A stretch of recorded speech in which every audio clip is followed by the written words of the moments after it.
And I think one of the things that we've had here a lot is the issue of the 30,000 that was promised by the executive. The people who earn 30,000 shillings per month, who constitute about 50% of all salaried workers. And among the taxes that the finance bill deals with, and I know, is the Income Tax Act. And we've not seen that anywhere. So it's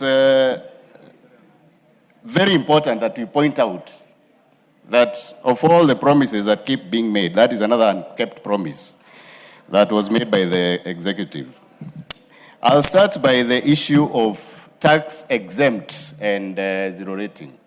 And a lot of people do not understand this, and a lot of our people, and I think it's very important for people to know. Once you hear a tax has been moved from zero rated to exempt, it basically means that item will have 16% more because the person who's selling you the item will not be able to claim input VAT. And input VAT comes from, among other areas, power, electricity, your inputs. And so when we hear that the proposal for the finance bill is to remove that for pharmaceutical products, it basically means that our medicine, and you know, well, Madam Speaker, that SHA is not working. What is out of order? Medication becomes more expensive.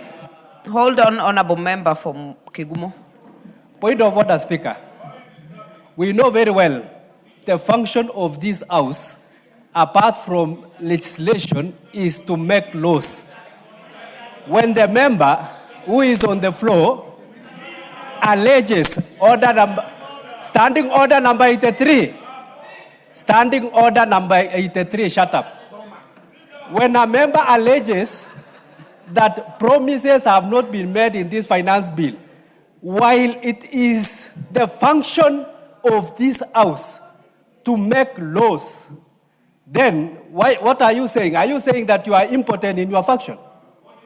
So our point of order is, don't bring allegations while it is the function of this House to make laws, and that is why we are discussing about finance bill.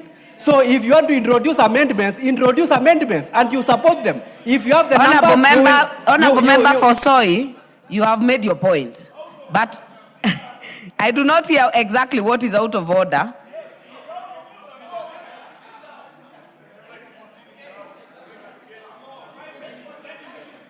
Honorable Member for Kegumo. Yes. Did you mislead the House in the matter the member of Soy has? I simply said that, let me tell you something, Madam Speaker. The finance bill deals with the Income Tax Act, Excise Duty Act, Value Added Tax Act, Tax Procedures Act, and miscellaneous amendments, plus the Stamp Duty Act. So if the executive, because this document comes from the executive, it's from the Treasury, if they really wanted to deal with the issue of the taxes, they would have brought it. They would have amended the Income Tax Act. And that's what I'm saying. So you cannot, in fact, as you correctly said, his point is pointless. Honorable Munyoro, I'm actually engaging you because I have heard you, but I also heard the member for Soy, because then you're saying the debate we are having right now does not hold any water, because it is also in our mandate as a House. And I think that is what Honorable DK has raised. Even as you debate, do not annihilate the same House that you're serving in. Thank you, Madam Speaker. I think it's an issue of misunderstanding. I will bring the amendment. You support it, Honorable DK. But you can't say... That is in order. Please continue with your submission. Yeah, that... If the and all of you, honorable members, Honorable Amboka, you're shouting that someone is shouting. Everyone is shouting. And sometimes even the speaker is not able to hear exactly what to rule on. Can we just be having decorum? Let us hear the member for Kegumo. Please protect me from Honorable DK. I'll appreciate. Again, a lot of English was used on this issue of phones. And I remember the CS for Treasury visiting shops in downtown Nairobi, explaining to people why they were consolidating those taxes. And I think our people are really not interested in what tax is where. What he should have explained is whether if this tax is consolidated, the phone will be cheaper or more expensive. That is the only point that Kenyans want to understand. So we've been taken round and round and round from excisable, Osoro, I'm an expert on this thing, my friend. I understand it. We've been taken round this thing, and we are being told that now it will be cheaper. But if you look at the cost of the phone, once it's at the shop first, how will they collect the money? Because if I buy a phone right now and give it to my mom in the village, and then once she activates it, she's told she owes money, who will pay that tax? And I think it's very important we be honest with our people. All we are trying is to raise more funds by creating laws that do not Honorable make member sense. for Kegumo. Yes. Order. Do you want to be informed by Honorable Osoro? No. I don't. How can I be informed by someone with less knowledge than I have? Surely. Thank you. Yeah, Point it's of me to inform information, him. on other members, point of information must be accepted, and you do not have to impute improper motive on your colleague. Just refuse Yes, the I don't want to be information. informed. Yes, continue. You Thank have you. your right. Yeah, and I think another issue that we've had a problem with is the tax predictability. What is out of order, Honorable Chepkonga? Madam Speaker, And make it a point of order. Madam Speaker, I rise pursuant to Standing Order 83. Madam Speaker, Article 117 of the Constitution is very clear. There is freedom of speech. You don't need to shout at anyone. You don't need to be hostile to people. You just need to be friendly. We are... What is out of order, Honorable Madam Chepkonga? Speaker, I am speaking on issues of accuracy, Mr. Speaker, Madam Speaker. Madam Speaker, the Honorable Munyoro is my very good friend, and he knows I'm his good friend. He knows also, Madam Speaker. Honorable members, I want order, Honorable Chepkonga. Do not shout across the aisle. Honorable members, you cannot, I have already said that, you cannot be shouting. But honorable members, my screen, we keep wasting time on non-issues. Honorable members, if you rise on a point of order, make it a point of order. Yeah, Honorable Chepkonga, you've already taken 1 minute. You've not said what is out of order. Continue, Honorable Munyoro. Thank you, Madam Speaker. And please add me that time that has been taken away from my contribution.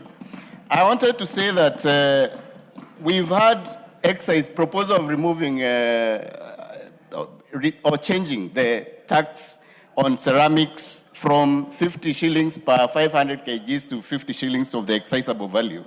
And I think that also increases the cost of building.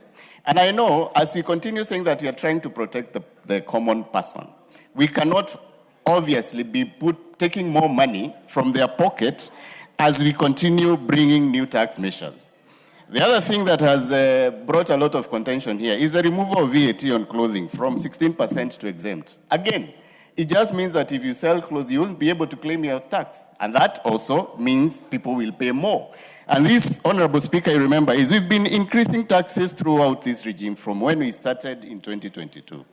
And this tax predictability is where I'm going with this. It just means that no one can be able to predict properly, even if you are doing a business plan or you want to invest in that industry, where the tax will be next year. And again, we passed a bill here that tax should be predictable. The minimum years we should have is at least 3 years so that someone can be able to plan. And currently, if you are an investor and you come and invest in this country, it means that you will come with a tax regime this year, invest, and then next year, before you even finish construction, it's changed.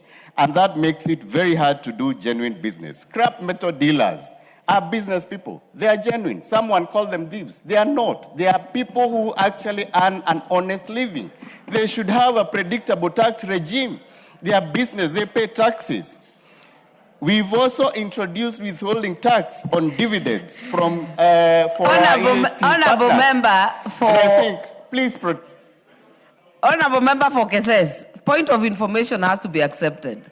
Honorable Munyoro, do you want to be informed? You said point of information.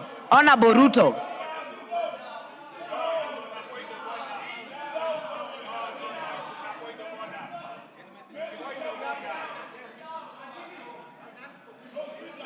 Honorable member for Keses, I am indulging you because you're the vice chair of Finance Committee. Are you on a point of order or a point of information? Point of order. What is out of order? Thank you. The point of order, Madam Speaker, is under standing order number 83. Honorable Amboka and team. Honorable member knows very well. Is it in order for honorable member, knowing that scrap metals as it is right now attracts taxes at a regime that is being prosecuted here, to simplify? He knows well, because the message here you want to give out to members of public is as though scrap metals are not subject to tax. Whereas it attracts taxes as it is. You have made your point. It's not mislead. Honorable member for Kegumo, I would indulge you, even as you debate and all of us, that we stick to matters that you're able to substantiate. But it's in the bill, Madam Speaker. Yes, I am hearing you. Yeah. I am hearing you, but I want you to stick to matters that you can substantiate without misleading not just the House. How did I mislead but the House, country. Madam Speaker? But the country. So, No, what Honorable Vice Chair has raised, could you respond to that? You know, there is a proposal on inputting 5% withholding tax on dividends for EAC citizens. Is that true or not? So, what I'm saying is, Kenyans are the biggest investors in East African countries.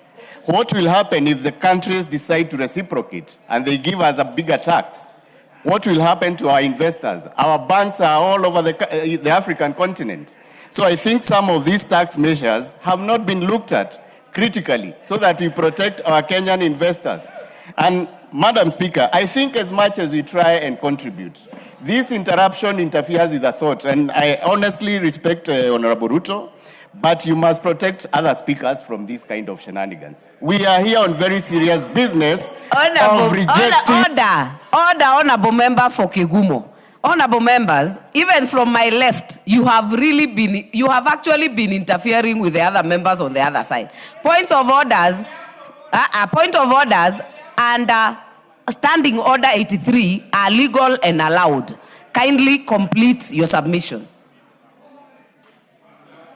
Thank you, Madam Speaker. We've been very disciplined. And I wanted to say that we are here on very important business of discussing and making sure that as a House, we reject this punitive finance bill. We protect Kenyans from this regime that does nothing else other than trying to get money out of their pockets. We must reject. Thank you, Madam Speaker. Very well. Member for Makueni, finally on my left, then we'll go to the other side. Thank you, Honorable Speaker, for giving me time to make my contribution to this very important bill that actually shapes our country. Honorable Speaker, I would first like to make two general observations. When you look at this particular finance bill, we are trying to raise the highest amount of money that we have never tried in this country. 4.8 trillion. Honorable Speaker, we are trying to raise the highest amount of money when Kenyans economically they are at the lowest.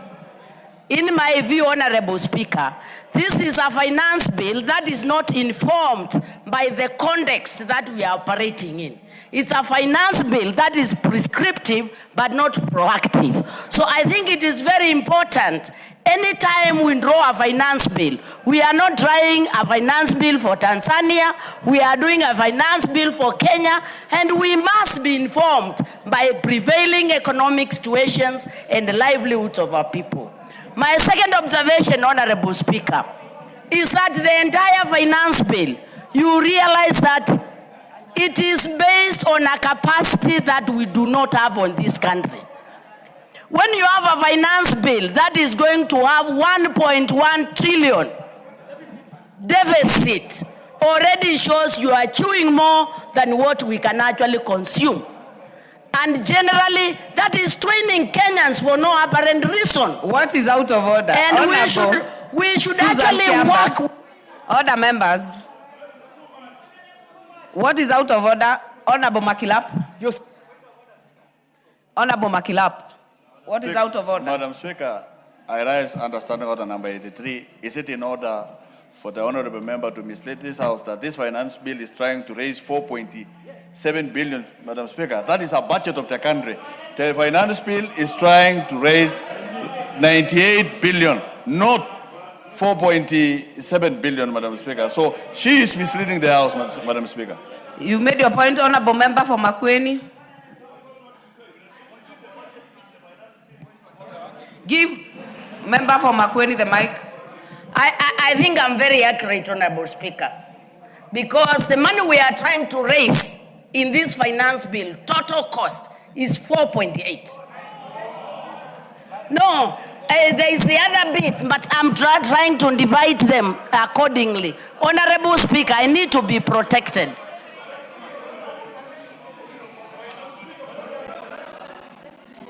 Honorable Member for Makueni, do you want to be informed by Honorable Wamboka? Of course not. Yes. Honorable members, that shows you how you are accepting information without even hearing who the member is. Honorable Wamboka, you have the floor. Yes. Honorable